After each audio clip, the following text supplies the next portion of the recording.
Avtomobil yo'lida o'zboshimchalik bilan poyga uyushtirish boshqa harakat ishtirokchilarining hayotiga qasd uyushtirish bilan barobar. Ayrim fuqarolar uchun shunchaki ermak bo'lgan bu o'yin ko'plab kishilarning hayotiga nuqta qo'ymoqda. Bunday bellashuvlarga aslida xavfsizlik yuqori darajada ta'minlangan maxsus maydonlardagina o'tkazilishiga ruxsat beriladi. Navoiy shahri Amir Temur ko'chasida Nexia 2 rusumli transport vositalarini boshqarib kelayotgan 2 nafar haydovchilar tungi soat 20:45lar chamasi poyga uyushtirib, kim aytilgan manzilga birinchi yetib borishi bo'yicha o'zaro kelishib olishdi. Xizmat avtomashinasida holatni kuzatib kelayotgan xodim zudlik bilan ularni o'z vaqtida to'xtatib qoldi. Haydovchilarning shaxsiga aniqlik kiritilgan holda transport vositalari vaqtincha saqlash uchun jarima maydoniga joylashtirildi. Qoidabuzarlarga ogohlikka chorlovchi film namoyish etilib, ushbu xatti-harakatni boshqa sodir etmasliklari yuzasidan ogohlantirilib, buning ayanchli yakunlari bo'yicha tushuntirish ishlari olib borildi.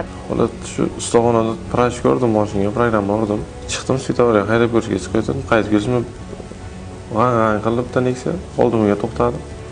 Ko'ramiz uni haydadim. Poyga o'ynashga kelishdingiz, to'g'rimi? U mendan so'radi, men esa to'g'ri yo'l. Bir adashdikda yo'llar. Yana bir Nexia 2 rusumli avtomashina bilan poygaga kelishdik. Oqibati bunday bo'lishini o'ylamagandim. Qilgan ishimdan ustaman.